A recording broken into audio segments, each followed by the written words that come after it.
प्रस्तुत कादंबरीत तसं घडलं आहे असं तुम्हाला वाटतं?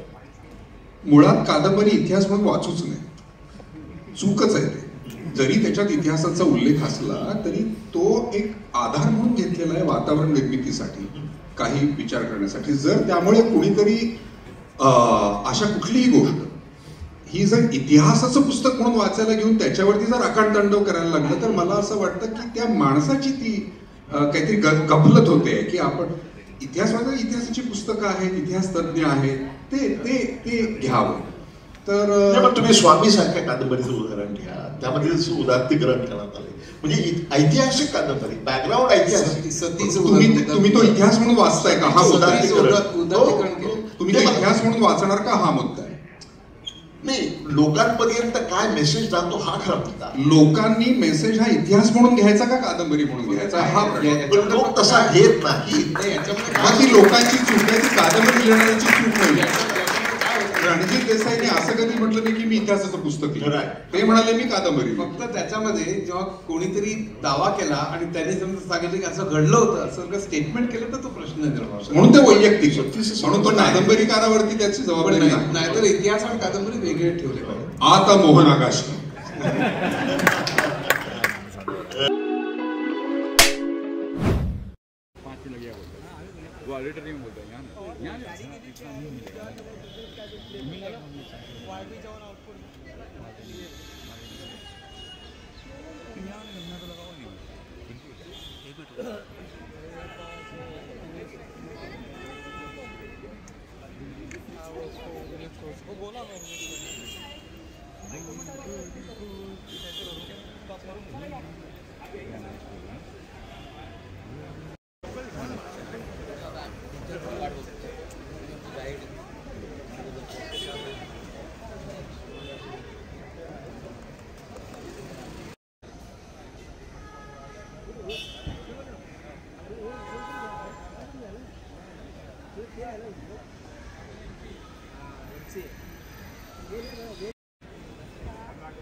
फ्रेम कवर ये देगा देगा देगा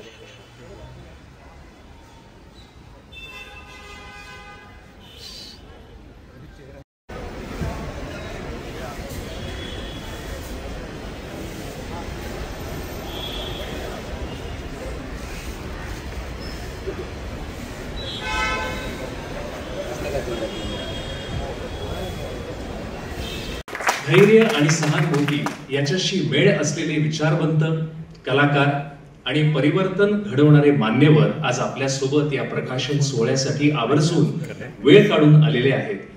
आपण सर्वांचे दिने गिळले सूर्यासीच्या प्रकाशन सोहळ्यात हार्दिक स्वागत. ही उमेदीची, जिद्दीची आणि पुनरागमनाची कथा आहे. आता मी मंचावरती अभिनेते पद्मश्री डॉक्टर मोहन आगाशेजी,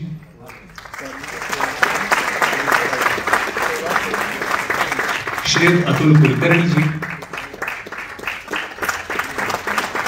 ख्यातनाम लेखक अच्युत गोडबोले, डॉक्टर नरेंद्र जाधव जी आणि श्री विक्रम मल्होत्रा यांना विनंती करतो की या सर्वांनी, ज्यांची मी आता नावं घेतली, या मान्यवरांनी कृपया मंचावरती यावं. आणि अर्थात आपल्या आजच्या उत्सव मूर्ती लेखिका लक्ष्मी मुर्डेश्वर पुरी यांना देखील मी विनंती करतो की त्यांनी कृपया मंचावरती यावं.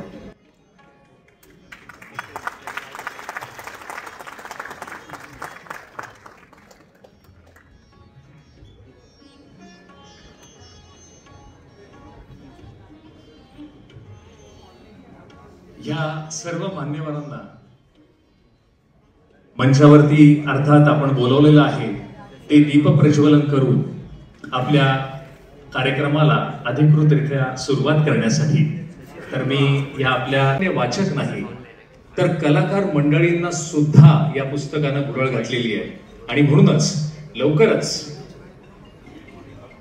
या पुस्तकावरती वेब सिरीजच्या माध्यमातून एक अतिशय सुंदर दृकश्राव्य अनुभव आपल्या सगळ्यांना मिळणार आहे. ही आपल्या सगळ्यांसाठी खूप आनंदाची गोष्ट आहे. आणि आता आपण याच्या इंग्रजी आवृत्तीचे काही रिव्ह्यूज मागे पडद्यावरती पाहू शकता.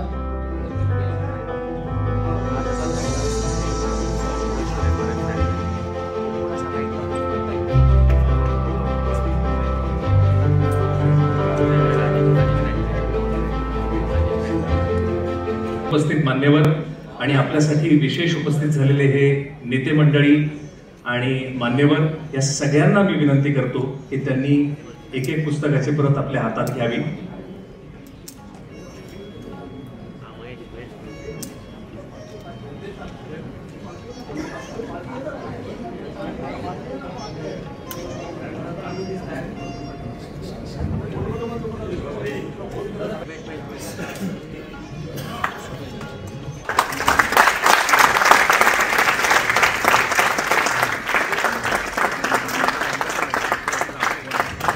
इंग्रजीमध्ये बेस्ट सेलर असलेलं हे पुस्तक आता हजारो लाखो मराठी वाचकांसाठी सुद्धा उपलब्ध होत आहे.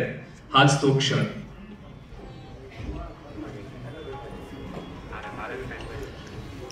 मी आता आपले जे विशेष माध्यम आहेत त्यांना मी विनंती करतो की त्यांनी पुस्तकाचं अनावरण करावं.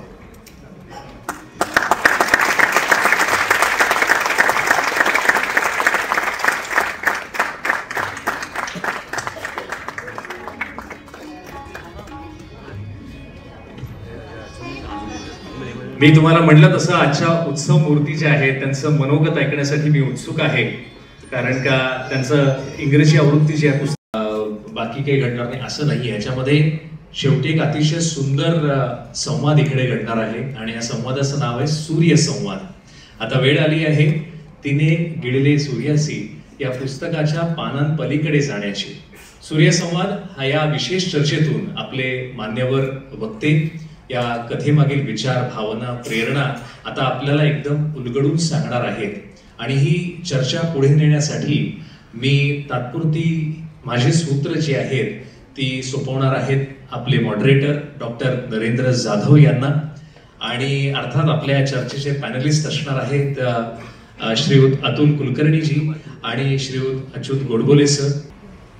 या सर्वांना आणि आपण सर्व रसिक साहित्यप्रेमी मित्र, बंधू आणि भगिनी, सर्वप्रथम अभिनंदन लेखिकेचे अत्यंत उत्कृष्ट कादंबरी लिहिल्याबद्दल आणि त्या ज्या प्रकारे आज इथे व्यक्त झाल्या त्याबद्दल. त्याचबरोबर अभिनंदन आज जे इथे उपस्थित नाहीयेत त्यांनी या पुस्तकाचा अनुवाद केला त्या मुकुंद वझे यांचा. अनुवादाबद्दल असं बोलतात की if it is beautiful then it is not faithful and if it is faithful it is not beautiful. या दोन्हीचाही while remaining faithful he has retained the beauty of the text. आणि अत्यंत उत्तम अनुवाद केल्याबद्दल यांचं मी मनापासून अभिनंदन करतो. त्याचबरोबर मधुश्री पब्लिकेशनचे शरद आष्टेकर अत्यंत सुंदर निर्मिती केल्याबद्दल त्यांचं अभिनंदन करतो. आणि अर्थातच अभिनंदन या कार्यक्रमाच्या आयोजकांचं, प्रायोजकांचं. आजच्या या सूर्यसंवाद मध्ये पानांच्या पलीकडचे संवाद सुरू करताना मी सर्वप्रथम एक गोष्ट स्पष्ट करू इच्छितो की इथे मला डबल रोल करायचा आहे. एक रोल आहे संवादकाचा इतरांच्या सारखा आणि दुसरा रोल आहे समन्वयकाचा. समन्वयक म्हणून मी आजच्या दोन प्रख्यात संवादकांसाठी एकूण 9 प्रश्न उपस्थित करणार आहे आणि प्रत्येक प्रश्नाला दोघेही किंवा एक संवादक उत्तर देतील आणि त्यावर मी बोलणार आहे. आणि मधून मधून मला असं वाटतं की डॉक्टर मोहन आगाशे त्यांच्या खास शैलीमध्ये थोडी मल्लीनाथी करतील, पुढेही मल्लीनाथी करतील अशी अपेक्षा मी बाळगत आहे. आजच्या या सूर्य संवाद या कार्यक्रमामध्ये आमची भूमिका आहे ती समीक्षकांची भूमिका नाही. आमची भूमिका जी आहे ती इथे असलेले तिघेही लेखक, अभ्यासक, कलावंत आहेत. त्यामुळे आमची भूमिका समीक्षकांची नसून रसग्रहणाची आहे हे मला मुद्दाम इथे सांगायचं वाटतं. पहिला प्रश्न आहे तिने गिळले सूर्याशी या कादंबरीतील साहित्यिक मूल्य जी आहेत म्हणजे कथाशैली असेल, नाट्यमयता असेल, काव्यात्मकता असेल आणि रचना याबद्दल वाचक, लेखक आणि अभ्यासक म्हणून तुम्हाला काय वाटतं? मला नाही, सर्वप्रथम अभिनंदन. आणि ही कादंबरी म्हणजे माझ्यावर एक मोठं काव्य आहे. कारण हे वाचताना आपण इतके त्याच्यात रंगून जातो की एखादी मोठं दीर्घ काव्य वाटावं. आणि 2-3 पातळ्यांवरती हे चालतं. एक म्हणजे हे एपिक लव्ह स्टोरी ज्याला म्हणता येईल, अत्यंत मोठ्या ह्याच्यावरती, कॅनव्हासवरती एक मोठी प्रेमकथा आहे. दुसऱ्या बाजूला पार्श्वभूमी जी संबंध स्वातंत्र्य संग्रामाची जी आहे, आणि त्यामध्ये पुन्हा स्त्री फेमिनिझम ज्याला म्हणता येईल की समतावाद, म्हणजे कुठेही पुरुषांचा द्वेष नाही. म्हणजे ग्लोरिया आपल्या एकाने एक डेफिनेशन केलेली आहे की पुरुष आणि स्त्री यांची समता ही म्हणजे खरं म्हणजे फेमिनिझम आहे. कुठे द्वेष नाही की कुठे विरोध नाही. आणि तो आपल्याला ठाई ठाई दिसतो. म्हणजे अगदी पहिल्यांदा जो कुस्तीचा जो प्रसंग आहे त्या प्रसंगापासून ती सुरुवात होते. म्हणजे काय ते 52-56 मुलं आणि 2 मुली, आणि त्यामध्ये ती आव्हान करते. त्या आव्हानानंतर ताबडतोब त्या मुलाला हे गारद करते. तो अतिशय म्हणजे तिथनच ती सुरुवात होते, ते सुरुवातीलाच आहे ते. आणि मुक्ताबाईंचं जे त्यांनी हे घेतलेलं आहे, मुंगी उडाली आकाश, आणि ती सूर्याला गिळते, म्हणजे अतिशय इम्पॉसिबल गोष्ट आपण करू शकतो. त्याला हेमिंग्वेची मला आठवण होती. म्हणजे old man in the sea वाचताना म्हणजे त्याला नोबेल मिळाला, 110 पर्यंत फक्त पुस्तक, पण तो भाषा आणि तो ह्याच्यात जे संघर्ष आहे, संघर्षाचं जे प्रचंड वर्णन आहे, इथे त्याची मला आठवण होती की संबंध आयुष्यामध्ये. आणि त्यातली प्रेमपत्र वाचताना म्हणजे ग्रॅहम ग्रीनच्या नंतर उल्लेख करेन मी, पण मला फार मोठं वाटतं की या सगळ्याचा जो मिलाप आहे त्याचा पूर्ण बॅकग्राऊंड मराठी आहे. आता जसं तुम्ही सांगितलं भाषणामध्ये की म्हणजे यशवंत आहे, तर मामा वदेरकर आहेत. मामा वदेरकरांच्या नाटकामध्येच त्याची खरं सुरुवात होते, आणि त्याच्यामध्येच त्यांचं प्रेम जमतं. म्हणजे त्या नाटकामधूनच त्यांची सुरुवात होते. तर हे जे ते बालगंधर्वांचं नाटक बघायला काय घेऊन जातात, सगळं याचे रेफरन्सेस सगळे महाराष्ट्र येतात. रत्नागिरी, मग मुंबई, एल्फिन्स्टन कॉलेज आणि सगळं आपल्याला वाचताना अतिशय ते जवळचं वाटतं एकतर.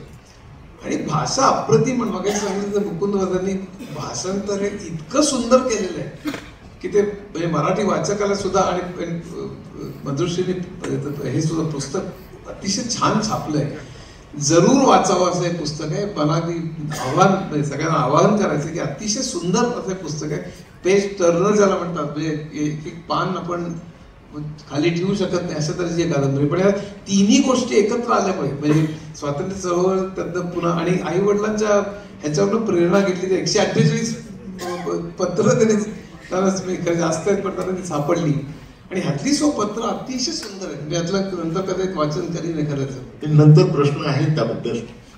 अतुलजी, 9 प्रश्न असल्यामुळे मी थोडक्यात उत्तर देतोय एका प्रश्नाचं. आत्ताचा सरांचा प्रश्न हा क्राफ्ट बद्दल आहे अशी माझी समजूत आहे मेनली. आणि मला आठवण होते तेंडुलकर, विजय तेंडुलकरांबरोबर अनेक वेळेला गप्पा व्हायच्या. त्यावेळेला ते एका गप्पांमध्ये ते म्हणाले होते की कुठलंही जी साहित्यकृती असते किंवा नाटक असतं किंवा सिनेमा असतो त्याचं प्रॉमिस काय आहे त्या कलाकृतीचं, हे पहिल्या तुम्हाला काही मिनिटांमध्ये प्रेक्षकाला एक प्रॉमिस करतो. लेखक असेल किंवा त्याचा जो कोणी मेकर असेल तो. आणि ह्या पुस्तकाचं प्रॉमिस तुम्हाला ती कादंबरी ज्या वेगात सुरू होते आणि ज्या लेवलला सुरू होते त्याच्यामध्ये एक प्रॉमिस देणं हे अत्यंत छान पद्धतीने येतं या कादंबरीमध्ये. ज्या प्रसंगाचा आता उल्लेख केला सरांनी, तो प्रसंग त्या मुलीच्या शाळेमध्ये होणारा, आणि तिथेच तुम्हाला प्रॉमिस मिळतं की आपण काय वाचणार आहोत पुढे त्या कॅरेक्टरच्या थ्रू. आणि मला असं वाटतं की एकूणच क्राफ्टचा तो एक खूप महत्वाचा भाग असतो, एस्पेशली कादंबरीमध्ये. कारण जेव्हा इतकं प्रदीर्घ असतं त्यावेळेला पहिल्या काही पानांमध्ये तुम्ही ते प्रॉमिस करणं वाचकाला हे खूप महत्वाचं असतं. ज्याच्यामुळे आता सर म्हणाले तसे ती पेश करणार होते, त्यामुळे ती एक मला महत्वाची गोष्ट वाटते क्राफ्ट म्हणून. आणि दुसरी गोष्ट म्हणजे की जसं आपल्याला दिसताना समुद्र दिसतो एक विशाल वगैरे, पण त्याची सुरुवात जेव्हा आपण बघतो तेव्हा ती कुठल्या तरी एखाद्या डोंगरावरती एक थेंब थेंब पडणाऱ्या एका धारेपासून सुरुवात होते आणि मग त्याला अनेक प्रवाह मिळतात, मग नद्या मिळतात आणि मग ते मोठं होत होत ते जातं. तसं ह्या कादंबरीमध्ये एका छोट्या मुलीच्या छोट्या प्रसंगापासून, की जो खरं तर खूप मोठा प्रसंग 1920 आणि 25चा काळ बघता, तिथून ती हळूहळू हळूहळू करत अख्खं सामाजिक राजकीय वातावरण कवेत घेत ती कादंबरी जाते. आणि क्राफ्टमध्ये त्या गोष्टी फार महत्वाच्या असतात. तुम्ही अनेक धारा ज्या असतात त्या सामावून घेत जाणं, तर ह्या दोन गोष्टी मला या क्राफ्टच्या बाबतीत खूप महत्वाच्या वाटतात. धन्यवाद. अतुल आणि अच्युत या दोघांच्याही मतांची मी पूर्णपणे सहमत आहे. आता संवादक म्हणून मला असं वाटतं की 1918 ते 1950 या भारतीय स्वातंत्र्य लढ्याच्या संघर्षमय कालखंडातल्या पार्श्वभूमीवर एका अत्यंत बुद्धिमान आणि तेजस्वी स्त्रीची, मालतीची, तिच्या आत्मशोधाची ही रोमांचकारी कहाणी आहे. आणि त्यामुळेच मला असं वाटतं की मराठी वाङ्मय आणि संस्कृती यांचं वैभव, प्रगल्भता आणि सौंदर्य याचं दर्शन सगळ्या जगाला घडवण्याचा भारतीय लेखिकेने इंग्रजी भाषेत केलेला पहिला प्रयत्न असं जे म्हटलं गेलेलं आहे ते या पुस्तकाचं वर्णन अत्यंत सार्थ आहे, अशीच माझी भावना आहे. आता दुसरा प्रश्न, ही कादंबरी मराठी भाषेतल्या नव्या आणि जुन्या कोणत्या कादंबरीशी नातं सांगते ते एक वाचक अभ्यासक म्हणून तुम्ही सांगा. मला मराठीतल्या कादंबऱ्यांचं ची तुलना मला करता येणार नाही. मला एकच सांगावं वाटतं की इनफॅक्ट अशा कादंबऱ्या इंग्रजीमध्ये आपल्याला काही वेळा वाचायला मिळतात. मराठीमध्ये अशा तऱ्हेच्या कादंबऱ्या फार कमी आहेत, असंच माझं मत आहे. की अशा तऱ्हेचं संपूर्ण त्याचा स्पॅन जो आहे, जो कॅनव्हास जो इतका प्रचंड ग्रेट आहे. आता जसं यांनी सांगितलं म्हणजे की त्या वेब सिरीजला अतिशय अनुकूल अशा तऱ्हेचं आहे, कारण अतिशय भव्य दिव्य ज्याला म्हणतो आपण, म्हणजे अशा तऱ्हेचं सर्व जो कॅनव्हास खूप मोठा आहे. त्यात इमोशन्स आहेत, बरं प्रेम म्हणाल तर प्रेमाची डेप्थ, म्हणजे त्या प्रेमामध्ये विरह आहे, त्यामध्ये आनंद आहे, त्यामध्ये राग आहे, त्यामध्ये म्हणजे सगळ्या भावना आहेत त्याच्यामध्ये. प्रेमाच्या अनेक छटा त्याला म्हणता येते. आणि तरुणांमध्ये सुद्धा आदर्शवाद जो आहे त्याच्यामध्ये त्या 5 लेवलवरती, म्हणजे फिजिकल, इमोशनल, इंटलेक्च्युअल, स्पिरिच्युअल अशा अनेक 5 लेवल आणि एस्थेटिक अशा 5 लेवलवरती ते आदर्शवाद आहे त्याच्यामध्ये. या सगळ्या लेवलवरती जाणाऱ्या कादंबऱ्या खरं म्हणजे आपल्याला फडक्यांच्या आणि खांडेकरांच्या काही कादंबऱ्या आपल्याला सांगता येतील, म्हणजे आदर्शवाद आपल्याला दाखवता येईल. पण अशा तऱ्हेच्या की ज्याच्यामध्ये पुन्हा स्त्री पुरुषांचं इक्वॅलिटी आणि सगळेच धागे जोडलेले अशा तऱ्हेच्या कादंबऱ्या खरोखरच खूप कमी आहेत असं मला स्वतःला वाटतं. असे प्रश्न मी युजली टाळतो, कारण कलाकृतींचं कंपॅरिझन होऊ नये असं मला वाटतं. कारण प्रत्येक जण जेव्हा लिहितो त्यावेळी त्याची परिस्थिती, त्यावेळची सोशल, पॉलिटिकल आणि स्वतःची ही खूप वेगवेगळी असते. त्यामुळे तिने गेलेले सूर्याशी ह्या कादंबरीचं एक अप्रतिम अशी कुठली कादंबरी आहे अशी जर तुम्ही विचाराल तर ती आहे शी स्वॉलोड द सन.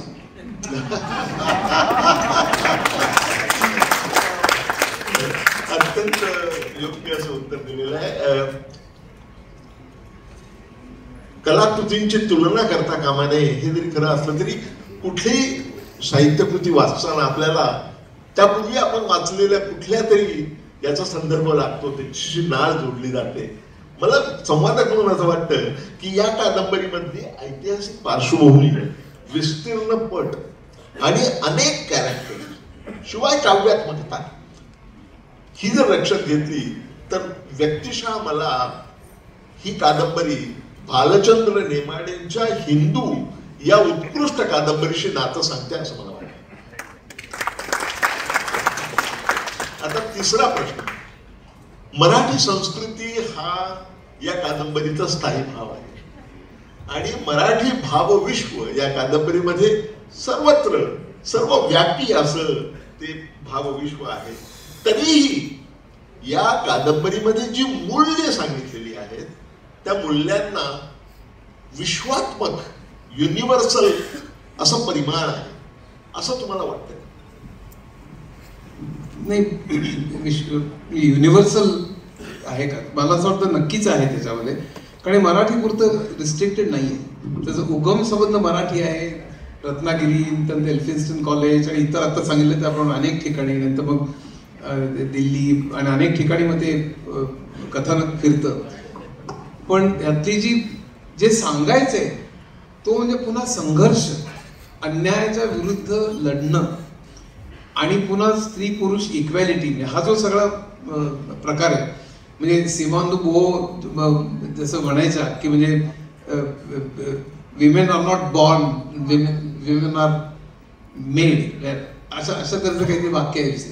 तर मला असं वाटतं की स्त्रियांच्या म्हणजे स्त्री पुरुष इक्वॅलिटीमध्ये नुसतं आपलं साचेबंदपणा नाही याच्यामध्ये, त्याचे अनेक कंगोरे जे दाखवलेले आहेत.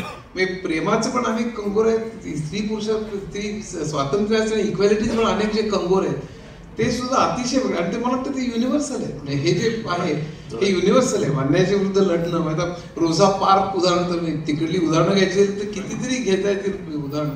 तर त्या तऱ्हेची जी काही उदाहरणं आहेत ती सगळी अशी म्हणजे त्या ठिकाणी तो संघर्ष वेगळा होता, इथे हा संघर्ष वेगळा आहे.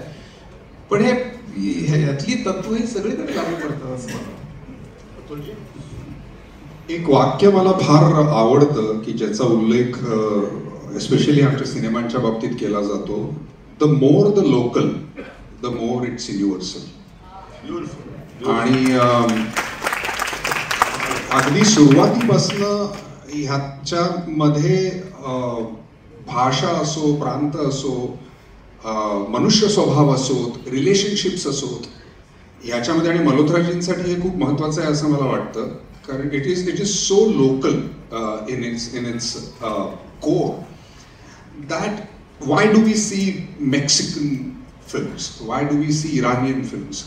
They are very local, but they appeal to us because of the universality of it. And I think that is there because that has not been left alone anywhere to make it universal. Once you try to make it universal, it never becomes universal.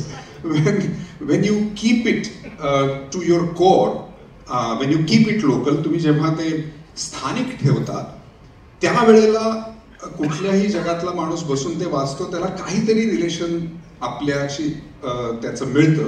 कारण शेवटी माणूस हा माणूस असतो. नातेसंबंध हे नातेसंबंध असतात, इमोशन्स हे इमोशन्सच असतात.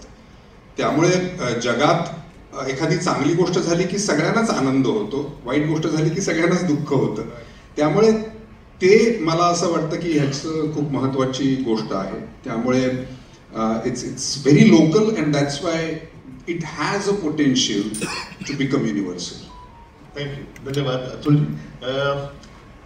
मला असं वाटतं की स्वातंत्र्य, न्याय, प्रेमभावना, आदर्शवाद, त्याग, परिवर्तनशीलता आणि सगळ्यात महत्वाचं म्हणजे अशक्यप्राय वाटणाऱ्या गोष्टी साकार करण्याची आकांक्षा, उर्मी आणि इच्छाशक्ती, ही जी मूल्य आहेत ही शाश्वत मूल्य या कादंबरीतून येतात. आणि यामुळेच या कादंबरीतल्या मूल्यांना विश्वात्मक परिमाण लाभलेला आहे हे माझ्या मते निसंशय आहे. आता पुढचा प्रश्न, मगाशी याचा उल्लेख झाला परंतु थोडा आपण खोलात जाऊया. या कादंबरीमध्ये प्रेमपत्रांचा 148 प्रेमपत्रांचा आणि आणखी असतील पण ती तुम्हाला मिळाली तुम्ही म्हणालात, तर अत्यंत विलोभनीय वापर या प्रेमपत्रांचा करण्यात आलेला आहे. मराठी साहित्यात हे इतरत्र घडलेलं आहे का, किंवा जागतिक साहित्यामध्ये प्रेमपत्रांचा इतका विलोभनीय उपयोग झाल्याचं उदाहरण तुमच्या डोळ्यासमोर येतं का? जागतिक नक्कीच येतं. मराठीची तो काही उदाहरणं आहेत, पण मला असं वाटतं मी मगाशी उल्लेख केला तसं ग्रॅहम ग्रीनची एंड ऑफ द अफेअर नावाची कादंबरी, आणि ग्रीन माझा आवडता लेखक आहे. त्यामध्ये संबंध सारा बेंड्रिक्स आणि हेनरी बेंड्रिक्स यांच्यामधला जो पत्रव्यवहार आहे आणि त्याची बॅकग्राऊंड सेकंड वर्ल्ड वॉरची, अप्रतिम पत्र आहे. त्या तोडीची पत्र किंवा त्यापेक्षाही चांगली पत्र या कादंबरी वाचून दाखवलं. एक म्हणजे भाषा जी आहे गुरुची पत्रे इतकी जिवंत असायची की ती मालतीच्या अंतर्यामी जाऊन पार्थिव स्वरूपात वस्ती करतील आणि सूक्ष्म शरीर बनेल अशी भीती वाटायची. त्या पत्रातून तो तिला विश्वाससंबंधी कोडी घालायचा आणि चिंतनात बुडवून टाकायचा. तिच्या कानात आपल्या अंतरात्म्याचे रहस्य कुजबुजून तिला आत्मविश्वास द्यायचा. पत्रातून भासायचं की तो निसंकोचपणे तिच्या दाराबाहेर उभं राहून तिचे अर्जव करणारं गीत गातो आहे. कधी त्याचे शब्द तिच्या शरीराला पिसासारखा हळूवार स्पर्श करून जायचे. ती कोड्यात पडली असेल तर तिला सल्ला द्यायचे. एखादा धाडसी निर्णय तिनं घेतला असेल तर त्याच्या पत्रातून तिला समर्थन लाभत असे. कधी माघार घ्यायला लागली की त्याचे शब्द तिला सांत्वनपर बोलायचे. म्हणायचे गतन शोच्छेद. आता यामध्ये आणखीन काय आहे की आणखीन बरीच पत्र आहेत. मला वेळ खूपच जाईल, आपल्याला 9 प्रश्न आहेत. पण सगळ्यात मला आवडलं त्याच्यामधलं की त्यातला जो विरह आहे आणि त्याच्यामध्ये की तो जाऊन दरवेळेला पत्रपेटीत बघायचा की आपल्याला पत्र येत आहे की नाही. आणि त्यावेळेला तो त्याला विनवणी करायचा. तो त्याला इनफॅक्ट म्हणायचा मी तुझी सेवा करतो, देवी मानत असतो. तर हे जे सगळं रूप आहे म्हणजे प्रेमाचं एक अर्पण, समर्पणाचं जे रूप आहे आणि त्यानंतर त्याच्या पत्रात ओथंबलेलं आहे की तू खूप वाट बघतो आणि त्यामुळे तू 3-3 वेळा जातो मी, मला तरीच तुझं पत्र येते, त्यामुळे किती मला वाईट वाटतं. या सगळ्यामध्ये जी भावना आहे आणि ती पण फार उत्कटता, म्हणजे प्रेमातली उत्कटता खूप. त्यानंतर खूप सेन्शुअस अशी वर्णनं पण आहे. त्या नदीत डुंबण्याची अप्रतिम वर्णन आहे ती, म्हणजे खरोखर म्हणजे अतिशय सुंदर अशी ती वर्णन आहे. तर मला असं वाटतं ती वाचताना अंगावर एकदा तर तो म्हणतो की मला राग येतो, पण तो राग म्हणजे समुद्रावर राहणार त्या बुडबुड्यांचा काय कल्पना आहे अप्रतिम की ते बुडबुडी येऊन नष्ट होतात लगेच. तसा मला राग येतो आणि तो ताबडतोब नष्ट होतो. ही काय सुपर कल्पना, म्हणजे दिस इज रिअली एक्सलंट. त्यामुळे सगळं पत्र वाचताना आपण त्यात रंगून जातात. नाही, तुझ्या राग काय कटकट करायची, माझ्या रागाला तू काय भीक देणार का? अतुलजी, एक ट्रिव्हिया त्या निमित्तानं की लक्ष्मीजींच्या घरी मी दिल्लीला गेलो होतो त्यावेळेला ह्यातली काही पत्र मी प्रत्यक्ष बघितली त्यांच्या वडिलांनी लिहिलेली आणि एक तर त्यांचं अक्षर फार सुरेख आहे. पण ह्या निमित्ताने थोडंसं वेगळं एक सांगतो की ह्या कादंबऱ्या ह्या पद्धतीच्या का महत्वाच्या असतात. आणि मगासपासून आपण तरुण पिढीचा उल्लेख करतोय. काय आहे, पत्राचं नोटिफिकेशन येत नाही, पत्राची वाट बघावी लागते. टिंग आवाज आला आणि लगेच मेसेज वाचला असं होत नाही. आणि हा जो काळ जावा लागतो ना, म्हणजे एखादं पत्र लिहिण्यामागे जो एक आधी मनात विचार यावा लागतो, त्याचा एक ड्राफ्ट आधी मनात बनतो, मग तो कागदावर बनतो, मग तो आवडला जात नाही. जे पत्र मी आपण बघितलं तुमच्या वडिलांचं, ते कदाचित पहिला ड्राफ्ट नसेल त्यांचा. त्यांनी लिहून ते फाडलं असेल, त्यांनी ते टाकलं असेल, अजून चांगले शब्द आपण कसे वापरू शकतो, अजून चांगल्या पद्धतीने कसं आपण लिहू शकतो. मला असं वाटतं की म्हणजे मी असं नाही म्हणत आहे की आता मेसेजेस आणि ईमेल्स बंद करून डायरेक्ट पत्र लिहावी तसं, परंतु कादंबऱ्या मी म्हटलं तसं यासाठी महत्वाच्या असतात की जे वातावरण आपल्या ओळखीचं नाही आणि ते कधीही आपल्या अवतीभोवती आता असणार नाही. 1920चा काळ परत येऊ शकणार नाही, तो येऊही नये, त्याची गरजही नाही. परंतु एक वेगळं विश्व जे आपल्या अनुभवात नाहीये, कधी येऊ शकणार नाही, ते आपण अनुभवणं हे माणूस म्हणून फार महत्वाचं असतं, व्यक्ती म्हणून फार महत्वाचं असतं, स्वतःला प्रगल्भ करण्यासाठी. आणि त्यामुळे तरुणांना विशेष करून माझं हे आवाहन आहे. आता त्यात मराठी वाचा असं आजच्या तरुणांना सांगणं हे अजूनच अवघड आहे. हे जरी मला मान्य असलं तरी सुद्धा म्हणजे माफ करा मल्होत्राजी, पण वेब सिरीज बघण्यापेक्षा वाचणं हे फार महत्वाचं आहे. त्याचं कारण वेब सिरीज मध्ये तुमच्या डोळ्यासमोर ते उभं राहतं, तुम्हाला इमॅजिन करायला फार कमी वाव असतो. पण कादंबरीमध्ये तो वाव प्रचंड असतो, कारण शब्द हे फक्त सिम्बल्स आहेत जे लक्ष्मीजींनी लिहिलेले आहेत. आणि प्रत्येकासाठी, इथे बसलेल्या प्रत्येकासमोर यातलं जर एक प्रकरण वाचलं तर त्याचं जे एक व्हिज्युअल लक्ष्मीजींनी उभं केलेलं आहे ते आपल्यासाठी प्रत्येकासाठी वेगवेगळं असणार आहे. आणि त्यामुळे कादंबरी हा फॉर्मॅट अत्यंत महत्वाचा आहे. आणि त्यासाठी मला असं वाटतं की पत्र, यातली जी पत्र आहेत ती सुद्धा महत्वाची आहेत, ते वातावरण उभं करण्यासाठी. थँक्यू. धन्यवाद. मी सहमत आहे, पण पुढच्या प्रश्नाकडे जाऊया. भारताच्या स्वातंत्र्य लढ्याच्या संघर्षमय कालखंडातील मालती या अत्यंत तेजस्वी महिलेची ही वैयक्तिक आणि कौटुंबिक कहाणी आहे.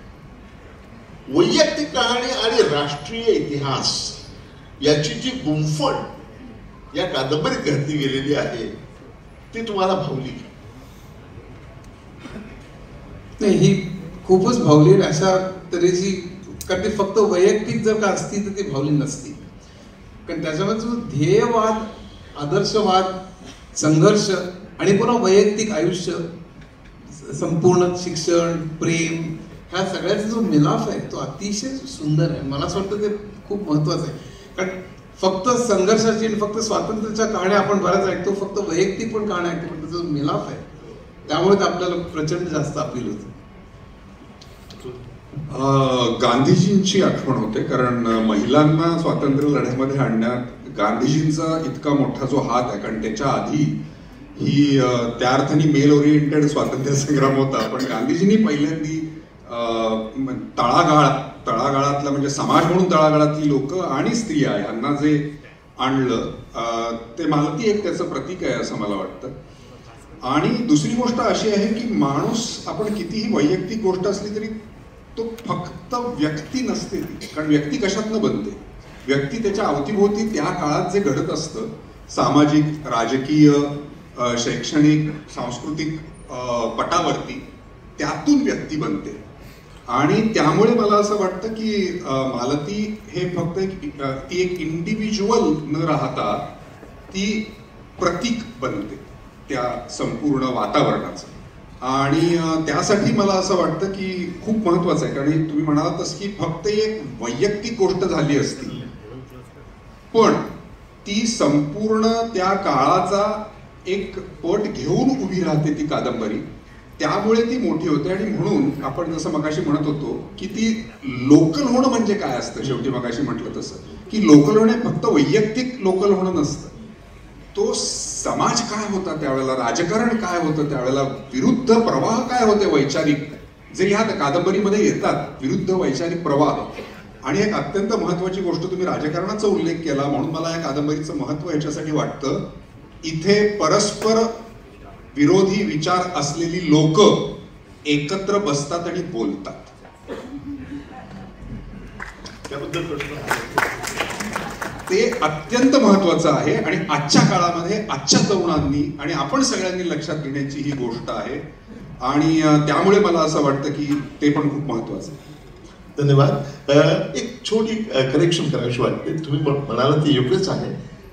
महात्मा गांधी आणि डॉक्टर आंबेडकर या दोघांनीही एकाच वेळी महिलांचा सत्याग्रहामध्ये सहभाग सुरू केला. म्हणजे ज्यावेळी गांधीजींनी दांडी मार्च पासून महिलांना इन्व्हॉल्व्ह करून घेतलं, त्याच वेळी काळाराम मंदिराच्या सत्याग्रहामध्ये महिलांचा सहभाग घेणं ही डॉक्टर आंबेडकरांनी एक्झॅक्टली त्याच वेळी केलेली गोष्ट आहे. Great main think alike. Sorry, great main think alike as great women do.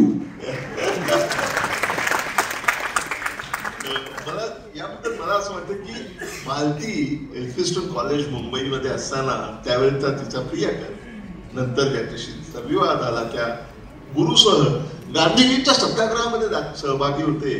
आणि गुरुच्या प्रेमामध्ये आकंठ बुडून गेली असताना सुद्धा दोघेही सत्याग्रहामध्ये सामील होतात. आणि नंतर कायद्याचं शिक्षण घेत असताना मालतीने पुन्हा सत्याग्रहात सामील होणं आणि विशेष म्हणजे वकील म्हणून स्वातंत्र्य सैनिकांचे खटले लढणे आणि त्यातूनही विशेष म्हणजे राजद्रोहाचा आरोप असलेल्या स्वातंत्र्य सैनिकांची प्रकरणं जिंकून दाखवणं, या सर्वांमधून मालतीची जी कहाणी आहे ती वैयक्तिक कहाणी राहत नाही.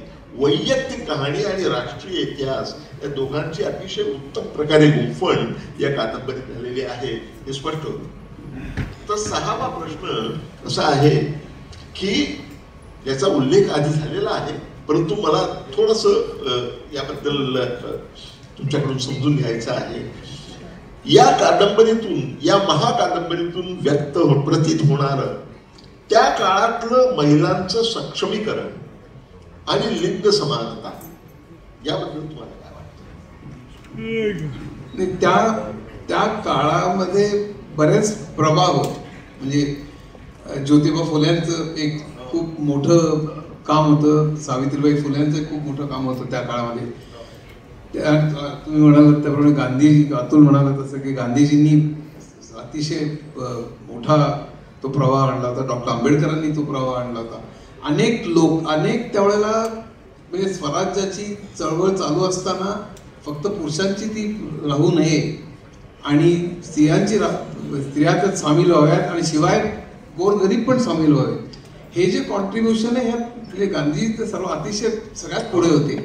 आणि त्यात इतरही नेते त्यात सामील त्यानंतर झाले, कारण गांधीजींना ते सगळे लीडर मानायचे. त्यामुळे त्यात मग पंडित नेहरू, सरदार पटेल, अनेक लोकांचा मग सहभाग त्यात होता. पण त्याच्यामध्ये लिडरशिप जी होती किंवा सगळ्यात पहिली पावलं जी उचलली होती ती त्यांनी उचलली. पण त्या काळात आपल्याला फुले आणि त्यांच्यात तो जो प्रवाह होता तो नाकारून आपल्याला चालणार नाही. मगाशी मी जे प्रॉमिस म्हणालो ना त्याच्यामध्ये उल्लेख केला आपण त्या कुस्तीच्या प्रसंगाचा, पण त्याच्यानंतरचा जो प्रसंग येतो घरी गेल्यानंतर आपल्याला असं वाटतं की आता वडील आपल्या मुलीला रागवणार आणि घरी गेल्यानंतर वडील त्या मुलीला प्रोत्साहन देतात की तू त्या मुलाला कुस्तीमध्ये हरवलंस आणि तू जे निर्णय घेतलास तो अत्यंत उत्तम निर्णय घेतलास. ते जे प्रॉमिस आहे ना ते सुद्धा शेवटपर्यंत राहतं. कारण म्हणजे प्रस्तावनेमध्ये लक्ष्मीजींनी जो उल्लेख केला की त्यांच्या आईबद्दल, मालतीचं जे कॅरेक्टर आहे तिचं नाव पण तेच आहे, की ती इतकी सगळी होती पण तरी सुद्धा शी कुड नॉट स्वॉलो द सन. तिला ते जमलं नाही तिच्या वेळेला. आणि तिने त्या मुलीला, म्हणजे आपल्या मुलींना तिने सांगितलं की तुम्ही हे जरूर करायला पाहिजे, तुम्ही तुमची करिअर सोडता कामा नये, जे मला करायला लागलं ते तुम्ही करता कामा नये. आणि मग आता जी कादंबरीतली मालती आहे ती अर्थातच वेगळ्या पद्धतीची मालती आहे की हू ऍक्च्युली स्वॉलोज द सन. तर त्या अर्थाने मला पुरुष, ह्या कादंबरीतली पुरुष पात्र जी आहेत ती ज्या पद्धतीने स्त्रियांना च्या बरोबरीने राहतात किंवा त्या काळाचा विचार करता आपल्याला असं म्हणायला लागतं की ज्या पद्धतीने ते सपोर्ट करतात म्हणा किंवा प्रोत्साहन देतात म्हणा, वडील म्हणून किंवा प्रियकर म्हणून किंवा नवरा म्हणून, तो पण ह्या कादंबरीचा एक खूप महत्वाचा भाग मला वाटतो. स्त्री पुरुष संबंध या अर्थाने आणि स्त्रिया ज्या पद्धतीने एक सेंटर स्टेज घेतात ह्या कादंबरीमध्ये त्या अर्थाने सुद्धा. मला असं वाटतं की ही कहाणी जी आहे ही कहाणी एका अभिजन कुटुंबाची आहे, अभिजन कुटुंबाची आहे, बहुजन कुटुंबाची नाही. मगाशी महात्मा फुलेंचा उल्लेख करण्यात आला. मालती ज्यावेळी शाळेत जात होती त्यावेळी तिला कोणी शेण गोटे फेकून मारत नव्हतं. बहुजन समाजातल्या महिलांना सक्षमीकरणासाठी, लिंग समानतेसाठी जो संघर्ष करावा लागतो त्याचा इथे मागणूसही नाही. मात्र तरी देखील अभिजन समाजात राहून सुद्धा पितृसत्ताक पद्धतीचा एवढा प्रभाव असून सुद्धा बाबांसारखा पुरुष जो आधार देतो त्या बळावर आणि उपजत धाडसी वृत्तीमुळे मालती स्वतःच्या उदाहरणातून स्त्री सक्षमीकरण आणि लिंग समानतेचा धडा घालून देते. हे नक्कीच अतिशय आश्वासक वाटते. आता पुढचा प्रश्न आहे ज्याच्याबद्दल थोडंसं बोललं गेलेलं आहे. हा थोडा ट्रिकी प्रश्न आहे. या कादंबरीमध्ये तत्कालीन सामाजिक आणि राजकीय घडामोडी आणि वैचारिक संघर्ष याची मोठी पार्श्वभूमी आहे. या संदर्भात असा दावा करण्यात आलेला आहे की, आणि मी कोट करतो आहे जी एक नोट सर्क्युलेट केली तर त्यावरून, की त्या काळातील तरुण पिढी महात्मा गांधी आणि वीर सावरकर यांच्या विचारसरणीतील मतभेद या द्वंद्वात अडकली होती जशी आजची तरुण पिढी आहे. हा दावा तुम्हाला मान्य आहे का? हो, आजची पिढी सुद्धा त्या ह्याच्यात आहे, संभ्रमात आहे की आपण कुठल्या मार्गाने प्रगती करायची, हा सगळ्यात मोठा प्रश्न आहे. आणि आज म्हणजे गांधी विरुद्ध सावरकर असं आपण म्हणू शकणार नाही, पण मुख्य म्हणजे प्रगतीचा कुठला मार्ग आहे, या मार्गावर आपण कसं जायला पाहिजे याविषयी आज संबंध देशामध्ये बऱ्याच प्रमाणात विभाजन झालेलं आहे असं मला वाटतं. आणि मला स्वतःला असं वाटतं की गांधीजींकडनं याच्यात शिकण्यासाठी खूपच मोठी गोष्ट आहे. आणि ती गोष्ट आपण खूप नेटाने, गांधीजी तसंच डॉक्टर आंबेडकर, नेहरू असतील, अनेक असतील, त्या सगळ्यांकडनं आपण खूप शिकण्यासारखं आहे.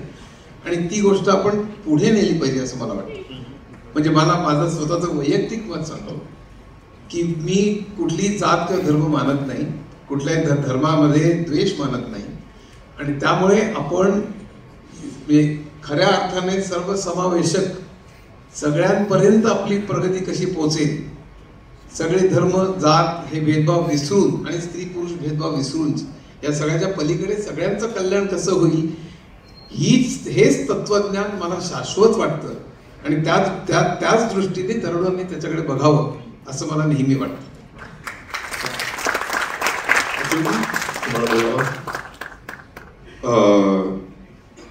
जगामध्ये कुठल्याही म्हणजे आपण पॉलिटिकल थॉट्स बद्दल जर बोलत असू तर खूप आदिम हा विषय आहे की म्हणजे प्रत्येकालाच वाटत असतं की आपले जगातले आपण तुम्ही सगळ्यात क्रूर हुकुमशहा घ्या, ते सुद्धा म्हणत असतात की हे मी का करतोय तर एक चांगला देश निर्माण करण्यासाठी करतोय, चांगला समाज निर्माण करण्यासाठी करतोय. मुद्दा येतो तो मीन्स बद्दल, कुठल्या मार्गाने हा मुद्दा. उद्देशाबद्दल सगळ्यांचा सेमच असतो. कोणी असं म्हणत नाही की चला आपण एक वाईट समाज तयार करू, असं कोणीच म्हणत नसतं. पण मार्ग हा खूप महत्वाचा असतो. आणि गांधीजी नेहमी म्हणायचे तसं की त्या तुम्ही काय मार्ग निवडता ह्यानुसार तुम्हाला जे फळ मिळालेलं आहे ते गोड आहे का कडू मिळणार आहे. फळ तर मिळणारच आहे तुम्हाला, पण ते महत्वाचं आहे. त्यामुळे आता सर म्हणाले तसं सुद्धा की मार्ग हे खूप महत्वाचे असतात. आणि त्या अर्थाने त्याच्यावरती चर्चा होत राहणं सतत, आणि एक धंडोळा घेत राहणं इतिहासाचा की आपण भविष्यातली आपली वाटचाल कशी असावी आणि त्यातनं धडे घेणं. आणि त्याला मी नेहमी पॉलिटिकल विजडम म्हणतो. आणि कुठल्याही समाजामध्ये सांप्रतकाळी तो पॉलिटिकल विजडम असणं, ती एक राजकीय विचारांची प्रगल्भता असणं ही फार गरजेची गोष्ट असते.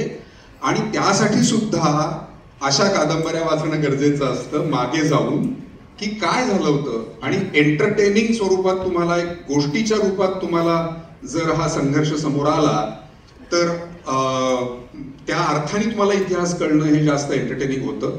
आणि त्यामुळे हे महत्वाचं आहे. आणि मगाशी जो थोडक्यात उल्लेख केला की बसून बोलणं शांतपणे एकमेकांशी, हे अत्यंत गरजेचं आहे. आणि म्हणून गांधी महत्वाचे आहे आणि आंबेडकर सुद्धा. मला स्वतःला असं म्हणायचं आहे की त्या काळात तरुण पिढी महात्मा गांधी आणि सावरकर यांच्या विचारसरणीतील मतभेद या द्वंद्वात अडकली होती जशी आजची तरुण पिढी आहे, हा दावा मला मुळीच मान्य नाही. त्या काळात जो वैचारिक संघर्ष होता तो काँग्रेस पक्षातील जहाल आणि मवाळ यांच्यामध्ये संघर्ष होता. त्या काळात वैचारिक संघर्ष होता तो राजकीय सुधारणा आधी की सामाजिक सुधारणा आधी यामध्ये होता. त्यावेळी वैचारिक वाद जो होता तो गांधी आणि आंबेडकरांमध्ये होता, गांधी आणि सावरकरांमध्ये नाही. आणि त्यावेळीची तरुण पिढी महात्मा गांधी विरुद्ध सावरकर या वैचारिक द्वंद्वात अडकली होती हे मला वाटतं वस्तुस्थितीला धरून नाही. एक वेळ महात्मा गांधी विरुद्ध सुभाषचंद्र बोस असं म्हटलं असतं तरी ते चालण्यासारखं होतं, परंतु महात्मा गांधी विरुद्ध सावरकर असं द्वंद्व त्यावेळी नव्हतं. तर सध्या सुद्धा तशीच परिस्थिती आहे हे विधान मी पूर्णपणे अमान्य करतो. याबद्दल जास्त बोलणं योग्य नाही, कडवेपणाने मी बोलू शकतो परंतु मी त्याबद्दल बोलणार नाही. या कादंबरीमध्ये पुढच्या प्रश्नाकडे आपण जाऊया. शेवटचे 2 प्रश्न आता उरलेले आहेत. हिस्टॉरिकल फिक्शन त्याचं खूप कौतुक करण्यात आलेलं आहे. या साहित्य प्रकाराबद्दल काय वाटतं? हिस्टॉरिकल फिक्शन मध्ये म्हणजे कधी कधी असं म्हटलं जातं की हिस्टॉरिकल फिक्शन मध्ये इतिहास आणि कपोल कल्पित याची सांगड घालून इतिहासाला चुकीचं वळण देऊन त्या माध्यमातून स्वतःचं किंवा आपतेष्टांचं किंवा इतर जणांचं अनाठाई उदात्तीकरण सर्रास केलं जातं असं म्हटलं जातं. प्रस्तुत कादंबरीत तसं घडलं आहे असं तुम्हाला वाटतं? मुळात कादंबरी इतिहास म्हणून वाचूच नाही, चूकच आहे ते. जरी त्याच्यात इतिहासाचा उल्लेख असला तरी तो एक आधार म्हणून घेतलेला आहे वातावरण निर्मितीसाठी, काही विचार करण्यासाठी. जर त्यामुळे कोणीतरी अशा कुठलीही गोष्ट ही जर इतिहासाचं पुस्तक म्हणून वाचायला घेऊन त्याच्यावरती जर आकांडतांडव करायला लागलं तर मला असं वाटतं की त्या माणसाची ती काहीतरी गफलत होते की आपण इतिहासामध्ये इतिहासाची पुस्तकं आहेत, इतिहास तज्ञ आहेत, ते ते ते घ्यावं. तर तुम्ही स्वामी सारख्या कादंबरीचं उदाहरण घ्या, त्यामध्ये उदात्तीकरण करण्यात आले म्हणजे ऐतिहासिक कादंबरी, बॅकग्राऊंड ऐतिहासिक. तुम्ही तो इतिहास म्हणून वाचताय का? हा उदात्तीकरण तुम्ही तो इतिहास म्हणून वाचणार का? हा मुद्दा आहे. नाही, लोकांपर्यंत काय मेसेज जातो हा खरा मुद्दा. लोकांनी मेसेज हा इतिहास म्हणून घ्यायचा का कादंबरी म्हणून घ्यायचा हा लोक तसा घेत नाही. ती लोकांची चूक आहे, ती कादंबरी लिहिणाऱ्याची चूक नाही. रणजित देसाईने असं कधी म्हटलं नाही की मी इतिहासाचं पुस्तक लिहिलं, ते म्हणाले मी कादंबरी. फक्त त्याच्यामध्ये जेव्हा कोणीतरी दावा केला आणि त्याने समजा सांगितलं की असं घडलं होतं असं स्टेटमेंट केलं तर तो प्रश्न निर्माण होतो. म्हणून ते वैयक्तिक, म्हणून तो कादंबरीकारावरती त्याची जबाबदारी नाही. नाहीतर इतिहास आणि कादंबरी वेगळे ठेवले पाहिजे. आता मोहन आगाशे, डॉक्टर मोहन आगाशे बोलतायत त्या विषयात. नाही, मी 20 वर्ष बराच यातून गेलेलो आहे.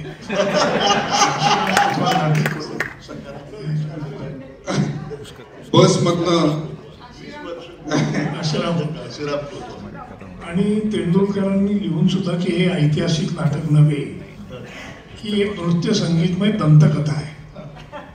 घाशीराम हे विशिष्ट राजकीय सामाजिक परिस्थितीची निर्मिती असतात आणि प्रवृत्तीचं प्रतीक आहे. त्यामुळे मला कॉमेंट करायची जर असेल तर ती पेशव्यावर करायची नाही, कशावर करायची हे तुम्ही शोधून काढा. तर हिस्टॉरिकल फिक्शन हा भाग फार महत्वाचा आहे, कारण त्यातल्या काही घटना असू शकतात पण त्या घटनांमुळे ज्या वृत्ती निर्माण होतात त्या वैश्विक असतात. आणि हे मी वेगळ्या कारणाने असं सांगू शकतो कारण 72 साली त्याच्यावर वाद झाला, पण 84 साली जेव्हा आम्ही प्रयोग करत होतो तेव्हा भिजरणवाले आणि इंदिरा गांधी यांच्यात त्यांना घाशीराम आणि नाना दिसले. पण एवढंच काय, एक 6 वर्षापूर्वी मी अमेरिकेत गेलो तेव्हा बाल्टिमोरला जे प्रयोग झाले त्याला जे अमेरिकन लोक आले होते त्यांनी विचारलं तुमचं नाटक परत आणा की, ते बिन लादेन बुशचं नाटक आहे. आता बघा, म्हणणं त्याचा होणारा परिणाम काय असतो हे खूप महत्वाचं ठरतं असं मला असं वाटतं. दूध का दूध आणि पाणी का पाणी हे करायचं असेल तर इतिहासकार वेगळे, कादंबरीकार वेगळे, पण दोघं जेव्हा एकत्र येतात तेव्हा क्रिएटिव्हिटीने काहीतरी घडू शकतं असं मला वाटतं. धन्यवाद. शेवटचा प्रश्न, या कादंबरीचं जे शीर्षक आहे तिने गिळले सूर्याशी, हे कितपत योग्य आहे असं तुम्हाला वाटतं? मला वाटतं खरोखर ते अतिशय योग्य आहे. याचं कारण मुक्ताबाईंच्या अभंगावरनं ते घेतलेलं एकतर, आणि इम्पॉसिबल गोष्ट करण्याचं ध्येय ठेवणं की आपल्याला जे शक्य नाही ते करण्याचं ध्येय ठेवणं आणि त्यासाठी आपण प्रयत्न करणं. आता सूर्याशी गिळणं, सूर्य गिळणं खरी गोष्ट अशक्यच आहे, पण त्यात ते सिम्बॉलिक आहे की तुम्ही जेव्हा ध्येय अतिशय मोठं ठेवता आणि त्याकडे जाण्याचा प्रयत्न करता, त्यावेळेला तुम्ही जे अटेंड करता, त्यावेळेला तुम्ही जे प्रयत्न करता ते खूप मोठे असतात. आणि या ठिकाणी तिने जे स्वप्न बघितलेली आहेत आणि जे सोबत आयुष्य जगलेली आहे ते अतिशय मोठ्या तऱ्हेचे ध्येय, मोठ्या तऱ्हेचे स्वप्न बघितलेले आहेत. म्हणून हे शीर्षक अतिशय योग्य आहे असं मला वाटतं. अतुलजी, टिकतो मला थोडंसं वेगळं वाटतं. ते असं आहे की मालतीची जी कहाणी आहे त्या मालतीच्या कहाणीमध्ये स्वॉलोविंग द सन मोमेंट जी आहे ती काय आहे तर राजद्रोहाचा आरोप असलेल्या स्वातंत्र्य सैनिकांची सुटका करणं हे त्यातला हाय पॉइंट आहे. Swallowing the sun moment. मला असं वाटतं की लेखिकेचा जो प्रवास झालेला आहे तो प्रवास हे विलक्षण रोमांचकारी आहे. आणि मालतीचा प्रवास जसा रोमहर्षक आहे तितकाच रोमहर्षक प्रवास लेखिकेचा आहे. त्यामुळे मला असं वाटतं, माझी भावना तुम्हाला सांगतो की मालतीच्या प्रवासाला मुंगी उडाली आकाशी असं नाव असायला हवं आणि तुम्ही जो प्रवास केला आहे त्याला तिने गिळले सूर्याशी असं नाव असायला हवं असं मला वाटतं. या नोटवरती तुम्हाला बोलायचं अशक्यपणाची गोष्ट घडणे. त्या मेडिसिनमध्ये एक वाक्य आहे, one who doesn't believe in miracles is not a रिअलिस्ट.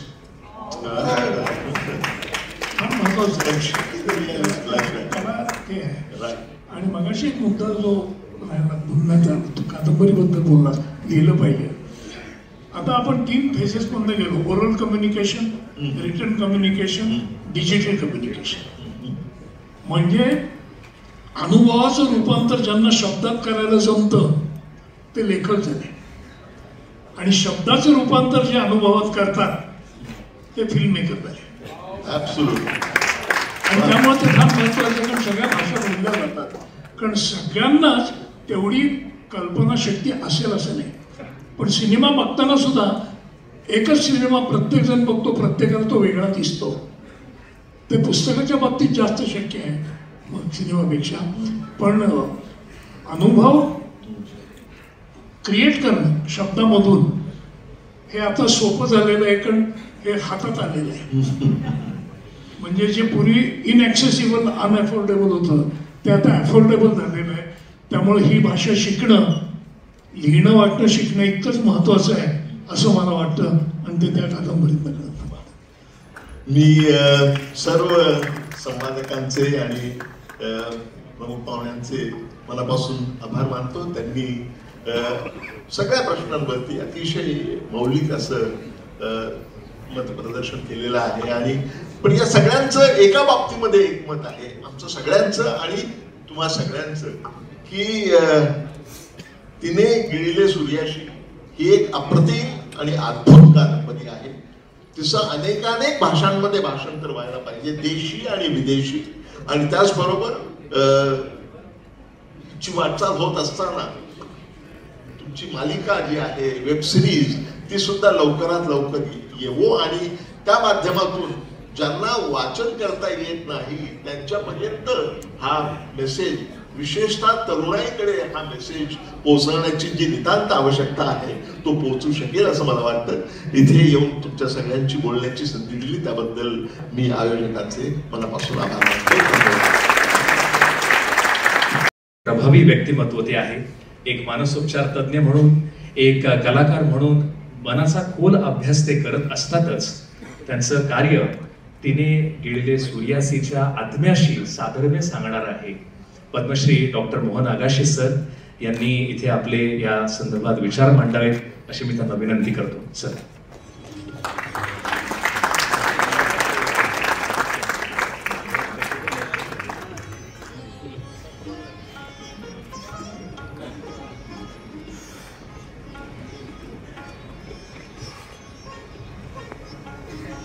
सन्माननीय व्यासपीठ, आजच्या उत्सव मूर्ती लक्ष्मी मुंडेश्वर पुरी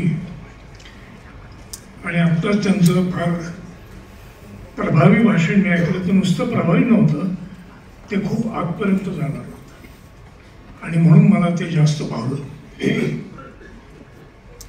कादंबरीविषयी बरेच लोक बोलणार आहेत, त्याच्यावर इतकं छापून आलेलं आहे की ते परत करण्याच्या ऐवजी मी माझी वैयक्तिक प्रतिक्रिया, जेव्हा 2 दिवसापूर्वी मी याचा शेवटचा चॅप्टर वाचला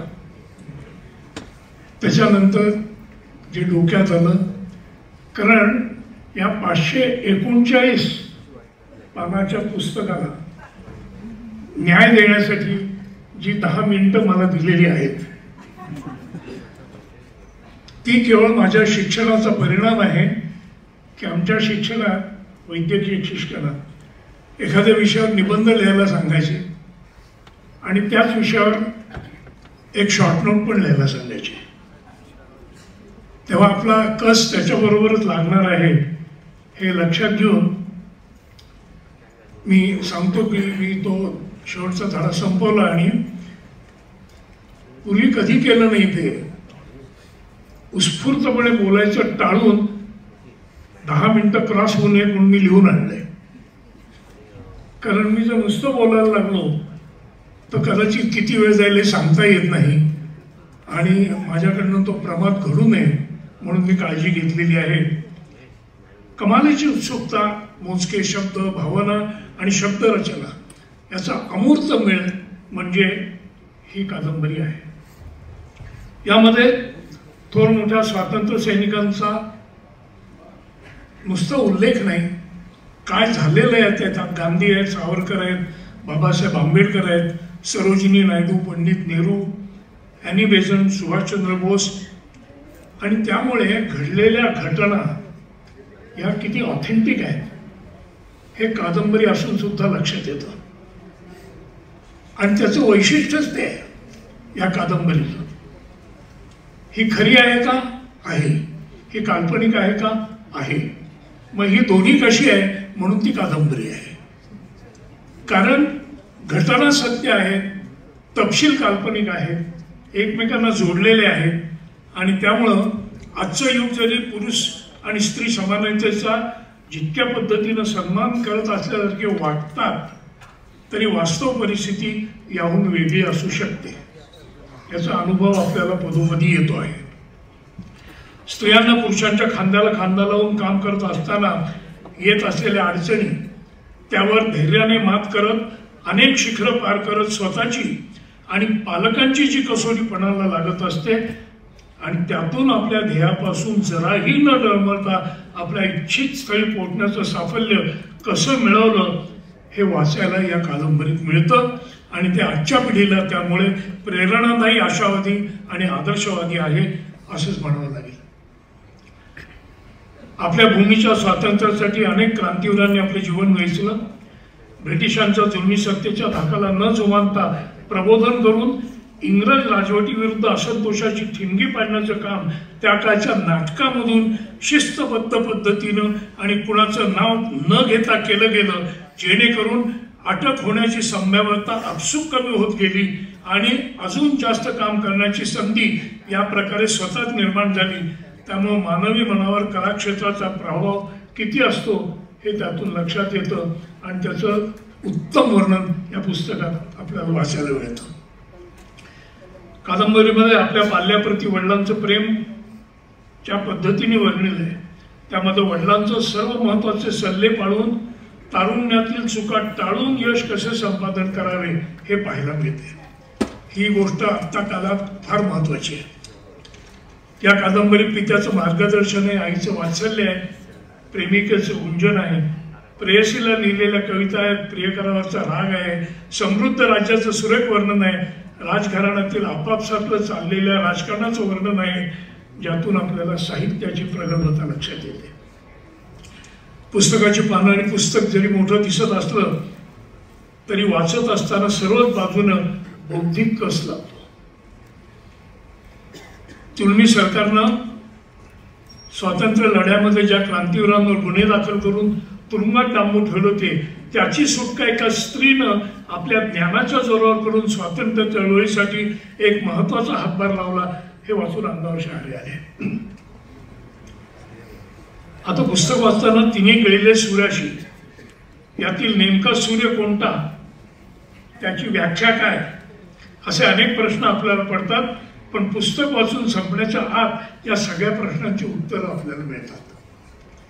कादंबरी वाचताना त्यातील पात्रे, पत्रे, राजे, राजवाडे, अहिल्याश्रम, एल्फिन्स्टन कॉलेज, बनारस हिंदू विद्यापीठ, 80 घाटावरील चकमक, स्वातंत्र्यपूर्व संग्राम, इंग्रजांच्या बंदुकीचा नळकांडे आणि डाकूंचे घोडे जणू आपल्या आजूबाजूला फेर धरून नाचतायत असा भास ही कादंबरी वाचताना होतो. थोडक्यात ऐतिहासिक, रोमांचक, माहितीपूर्वक, तंत्रशुद्ध आणि बावनकशी अशी ही कादंबरी आहे असं मी निश्चितपणे म्हणू शकतो. आता ही कादंबरी वेब सिरीजच्या माध्यमातून आपल्या सर्वांना अनुभवायला मिळेल आणि ती लवकरच सगळ्यांपुढे येईल, ज्यामुळे ज्यांना वाचता येत नाही अशा सुद्धा संवेदनाक्षम मनापर्यंत ती पोचू शकेल.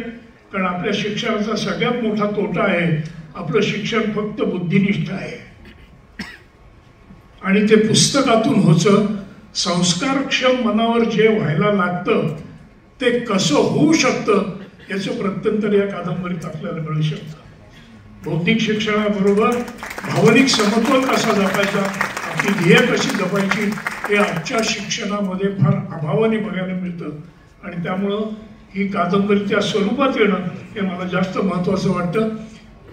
मला दिलेला वेळ जास्त न ओलांडता आणि मी म्हणजे कौतुक करायचं हे खोटं होईल शब्द. मला आमचं नातं या मातीशी आहे याच्यातच आनंद मला होतो. आणि मी परत एकदा म्हणेन की असा प्रयत्न परत तुम्ही जरूर करा आणि तुम्ही कुठेही असला तरी तुम्ही मनाने इथेच होतात याची खात्री ही कादंबरी मला पटवते.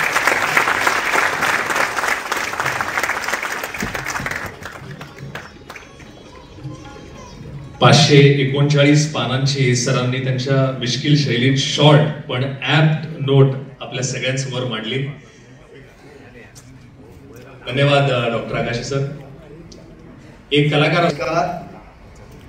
Good evening, ladies and gentlemen. Sitting and listening to Ms. Lakshmi Murdeshwar Puri's amazing speech, I have made a promise to myself that on the day of the launch of our series, I will stand here in front of you and address everyone in Marathi. For now, the language that I will stick to is going to be the language of the series, which is natural language, blending Hindi, Marathi, English, and wherever this amazing book travels. I am proud and honored to stand here today with leading luminaries on stage with an amazing audience comprising Honorable Minister for Petroleum and Gas of India, Shri Hardeep Singh Puri, all of you who have taken time to join us here today. I am in support cast today as we launch the Marathi edition of Swallowing the Sun. In many ways, after traveling the world across domestic and international editions, ma'am, I would like to say on behalf of everyone in Mumbai and Maharashtra, we feel like this book has come home now. To this wonderful land of arts, literature, entertainment, the capital of this nation in the form of all of this, especially entertainment. I am doubly honored that Abundancia Entertainment has the opportunity and the privilege to bring this amazing saga to screens in the form of a premium multi-season original series. I remember it was a few months ago, 6th April to be precise, when I first met Ms. Puri, and a couple of days before that when a friend, a colleague, a work associate introduced the book to me. The kind of books that we normally get for adaptations are crime thrillers. They are stories of thrill, of action, of drama. I picked up this book with a sense of apprehension, not knowing where it would lead me. I found myself 6 hours from the time that I picked the book the first time, still reading it, and it was completely unputdownable. For those of you who've read the book will resonate with what I'm saying, and I hope hundreds of thousands of others read the Marathi edition now. The characters jump off the pages.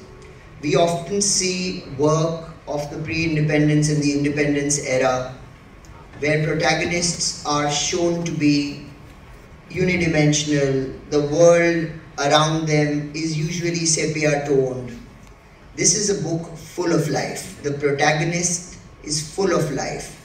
The craft, the arc that the principal characters follow are so colorful, are so powerful that they lend themselves to a brilliant rendition on screen. It is with that we took this responsibility of undertaking this journey of taking Swallowing the Sun to screens.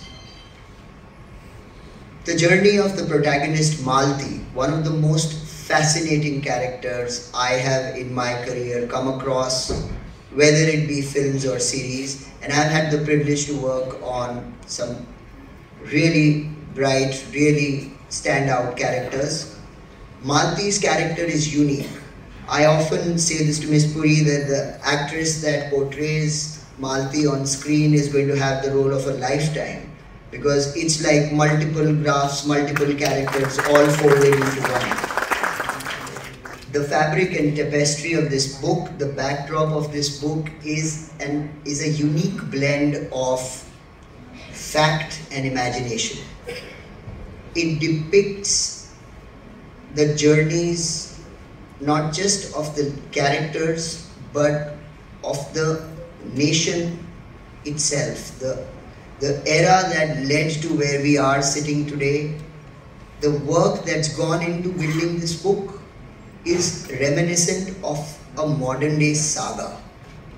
My team and I, on our first reading of the book and our first meeting with the author, were not only proud that this book was going to be a success. I had no doubt on that.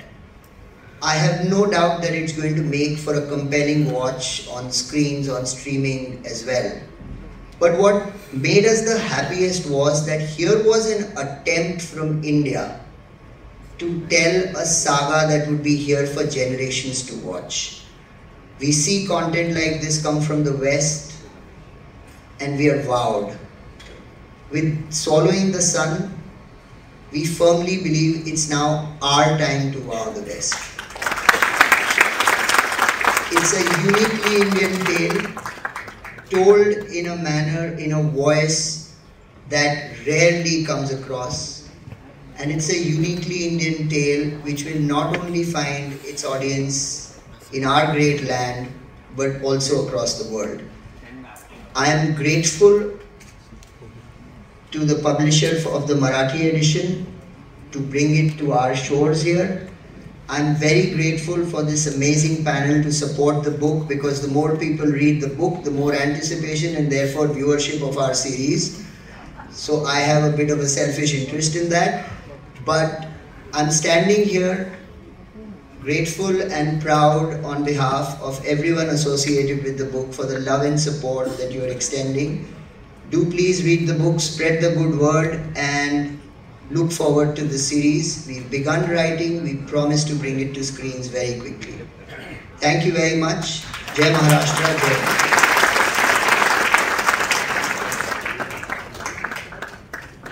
ज्यांनी पुस्तक वाचलेलं आहे त्यांना नक्कीच कळेल की sir काय म्हटले की मालतीचं पात्र ज्या अभिनेत्रीला मिळेल तिच्यासाठी खरंच ती भाग्याची गोष्ट असेल, कारण ते पात्रच इतकं.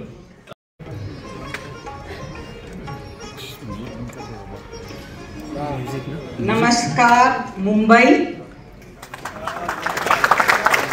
नमस्कार प्रियजनांनो. Swallowing the Sun ह्या माझ्या इंग्रजी कादंबरीचा मराठी अनुवाद तिने गिळले सूर्याशी आज प्रकाशित होतो आहे. हे माझं सौभाग्य आहे. या आवृत्तीचं उत्कृष्ट भाषांतर मुकुंद वजेजी यांनी केलं आहे. अतिशय प्रतिष्ठित अशा मधुश्री पब्लिकेशन्स आणि शरद अष्टेकरजी यांच्या पुढाकाराने आजचा सोहळा आयोजित झाला आहे. तो मराठी साहित्य, संस्कृती आणि चित्रपट विश्वातील तेजस्वी मान्यवरांचा उपस्थित होतो आहे, मान्यवरांच्या उपस्थितीत होतो आहे, ह्याचा मला विशेष हर्ष आहे. दिग्गज लेजेंडरी अभिनेते पद्मश्री डॉक्टर मोहन अगाशेजी, प्रतिभावान आणि बहुगुणी नट अतुल कुलकर्णीजी, तसंच ख्यातनाम लेखक अच्युत गोडबोलेजी आणि नरेंद्र जाधवजी यांचे मी मनापासून आभार मानते. मला हा मोठा गौरव वाटतो आणि त्याच वेळी माझं मन नम्रतेने भरून आलं आहे. आज या कार्यक्रमाला येऊन त्यांची शोभा ज्यांनी वाढवली आहे अशा इतर सर्व आपण मान्यवरांचा मी स्वागत करते आणि आमचे जे युवा पिढीचे आले आहेत त्यांनाही मी स्वागत करते त्यांचा, कारण हे तुमच्यासाठी आहे.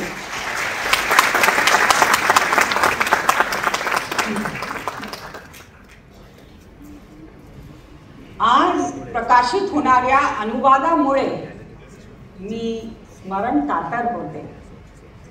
अपार आनंद आणि विलक्षण समाधान ही मिळालं आहे.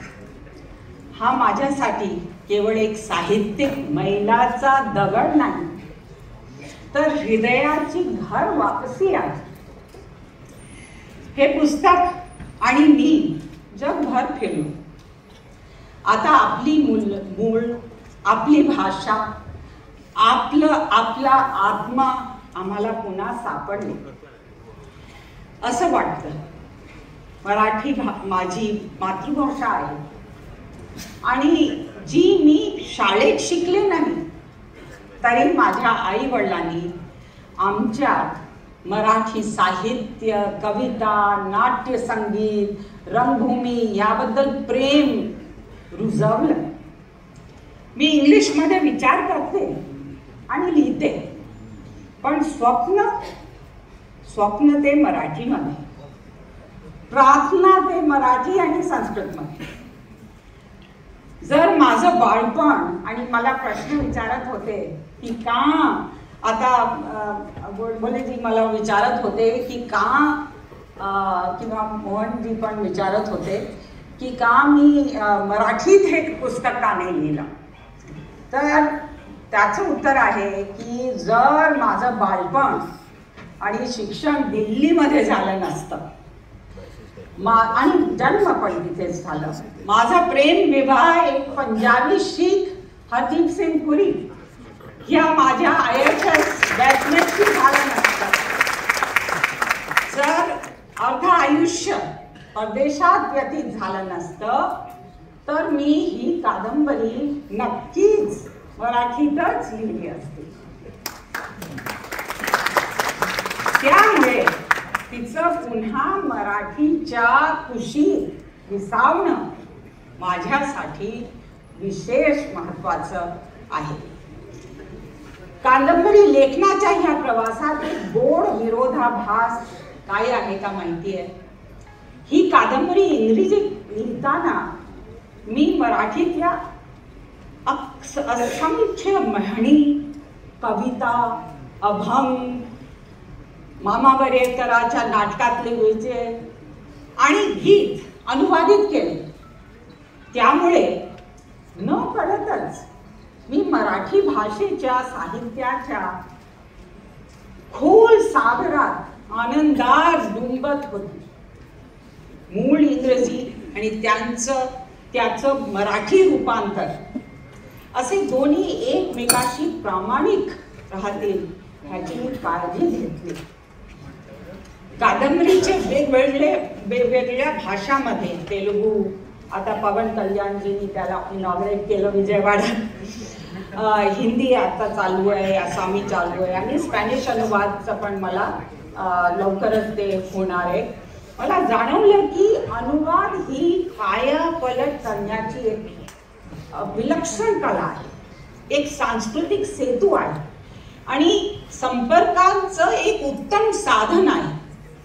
वझेजी सारख्या अनुवाद करणाऱ्या सर्व, मी त्यांना हाय प्रीस्ट म्हणते आणि मला त्याचं भाषांतर करता येत नाही, पण हाय प्रीस्ट ह्यांना मी अभिवादन करते. आज ते आज आपल्या बरोबर नाही आहेत, त्यांना ॲक्सिडेंट झालं म्हणून, पण त्यांना हे मी अभिवादन करते आणि आम्ही सर्वांकडनं त्यांना शुभेच्छा पाठवते.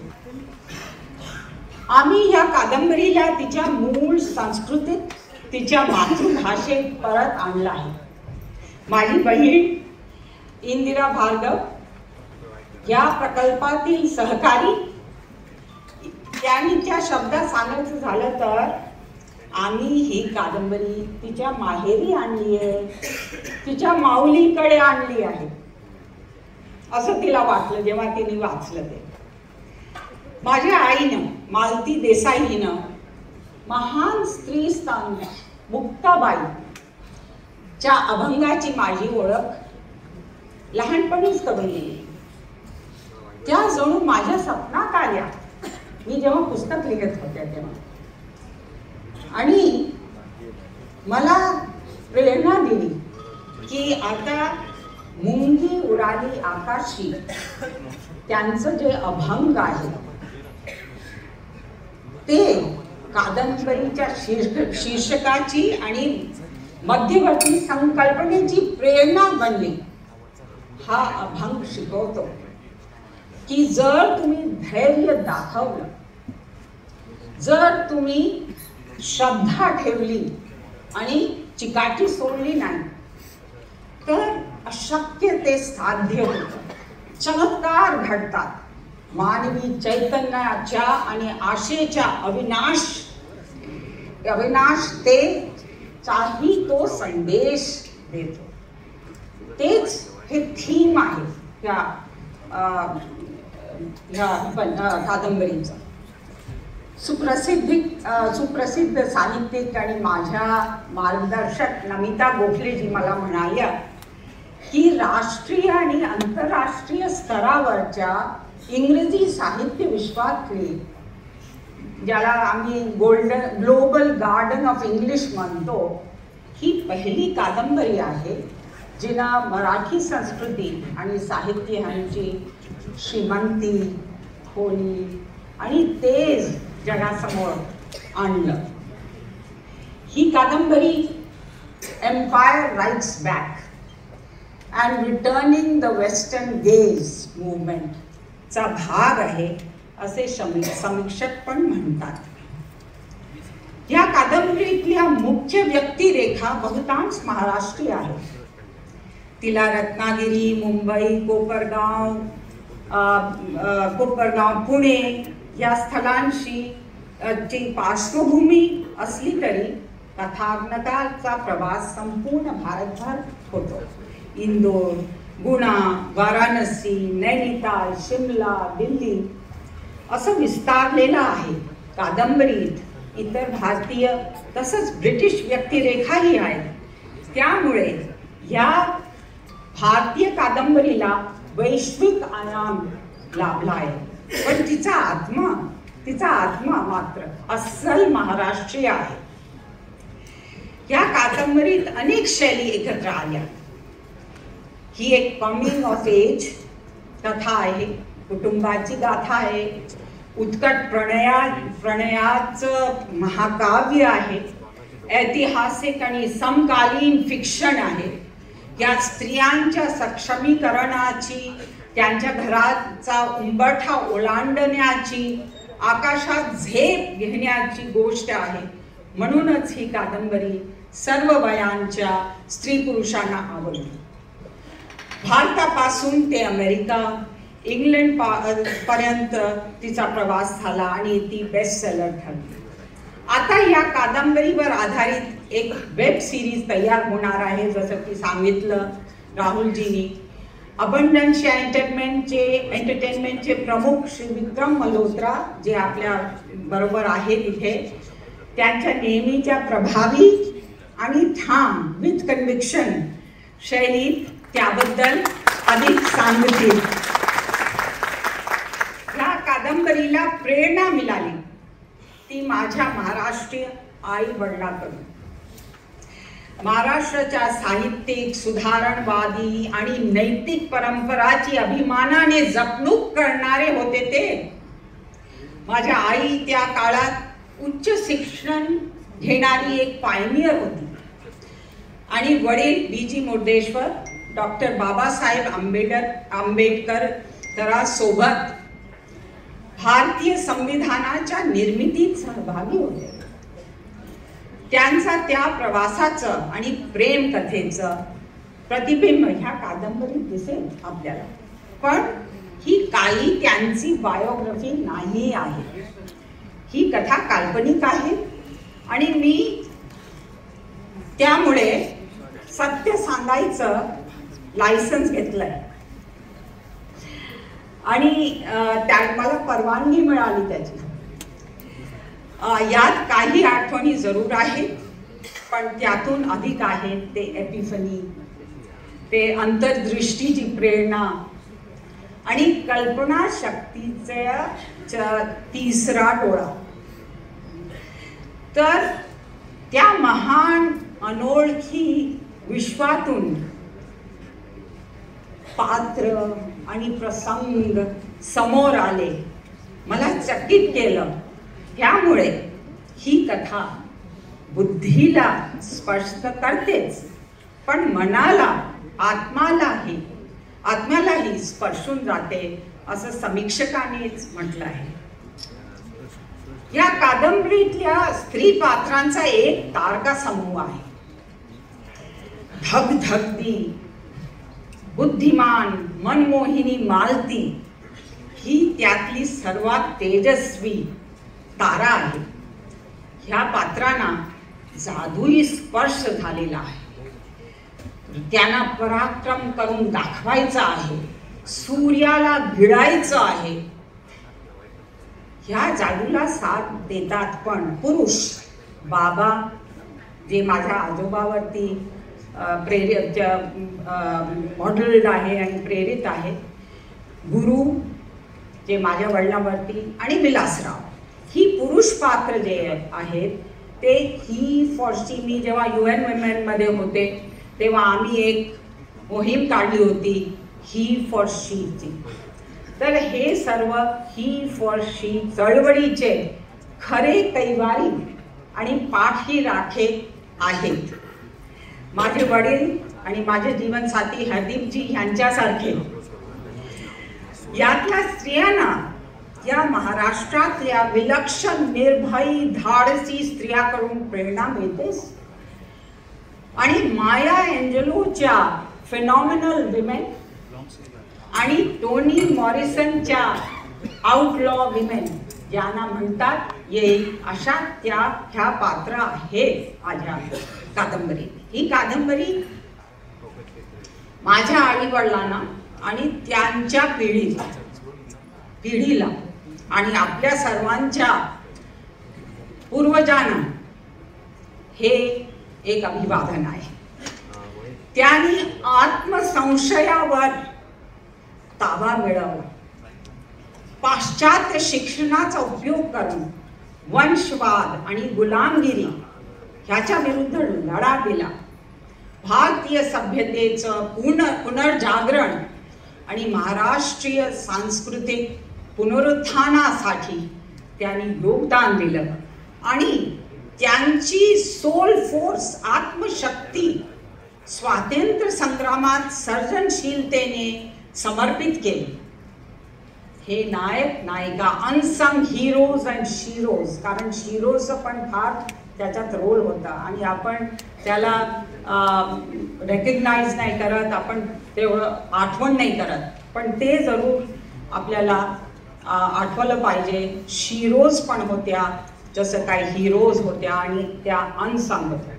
त्यांनी स्वतःची आणि समाजाची एक नव्या दृष्टीने कल्पना केली आणि भारतवर्ष ह्या सिव्हिलायझेशनल संकल्पनेतून आधुनिक भारताची कल्पना साकारली.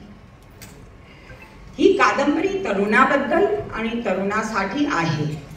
आपल्या आजच्या तरुणांची प्रेरणा घेऊन भारताच्या स्वातंत्र्याच्या आणि महानतेच्या प्रवासातला पुढचा टप्पा गाठण्यासाठी आणि 2047च्या विकसित भारत या स्वप्नासाठी आपल्या देशाच्या गौरवशाली वारशाच्या पुनर्स्थापनेसाठी केलेलं एक आव्हान आहे. आणि त्या महाराष्ट्राच्या विचारवंतांचा, सुधारकांचा, विविधतेचा, विवेकाचा, समतेचा, नैतिकतेचा आणि सर्वसमावेशतेचा प्रभाव असेलच. ह्या कादंबरीचं आणखीन एक वैशिष्ट्य म्हणजे तिच्यात माझ्या आई वडिलांच्या प्रेम कथेला एक विशेष स्थान आहे. आणि जेव्हा ते वेगळे राहत होते, जेव्हा प्रेमी होते तेव्हा आणि नंतर नवरा बायको पण, तेव्हा माझ्या वडिलांनी आईला अतिशय उत्कट, बोलकी, सुंदर 148 प्रेमपत्र आणि त्याच्यापेक्षा पण जास्त लिहिली होती. पण मला जी सापडली ती 148 प्रेमपत्र मिळाली मला ती.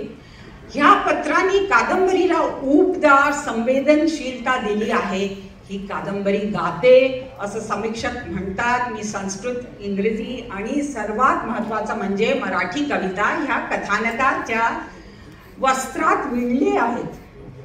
कादंबरीचा गद्यस्वरही लयबद्ध, सुरेल आणि काव्यात्मक झाला आहे. त्यामुळे माझे वडील तरुणपणी कवी आणि नाटककार होते.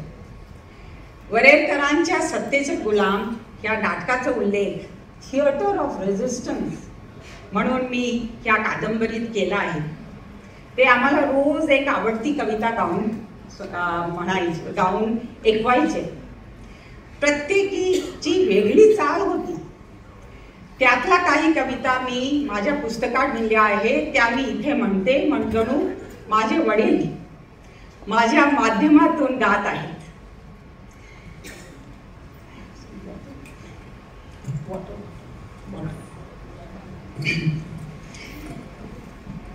आणि मी सुरुवात करते.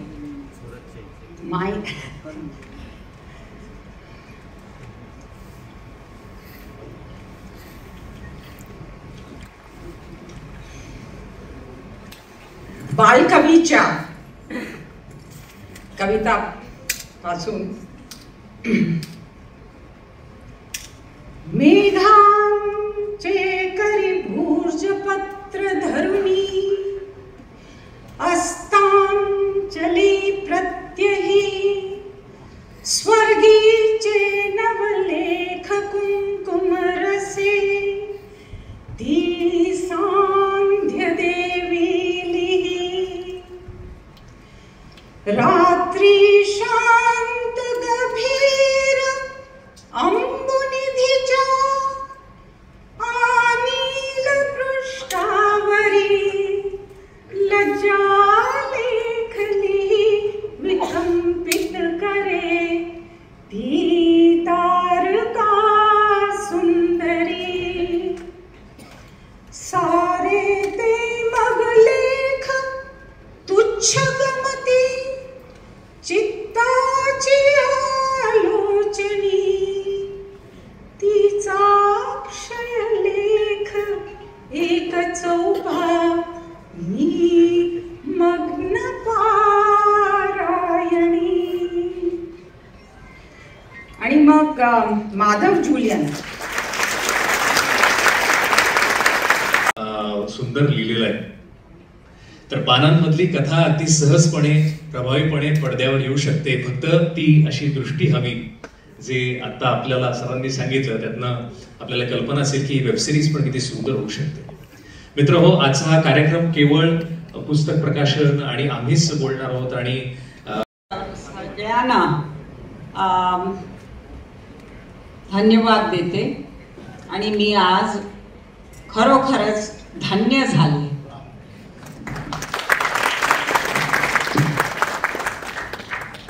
इकडचं ठेवलेल्या गोष्टी बघतोय, रंगसंगती, तर आयोजकांचे खूप खूप खूप आभार. जी कुठली टीम आहे हे सगळं करणारी, तर हे अत्यंत सुरळीतपणे केलंय आणि तिने गिळले सूर्याशी इम्पॉसिबल गोष्ट अचीव्ह झालेली आहे. आज 5:30 ला कार्यक्रम सुरू होऊन बरोबर 7:34 ला संपलेला आहे.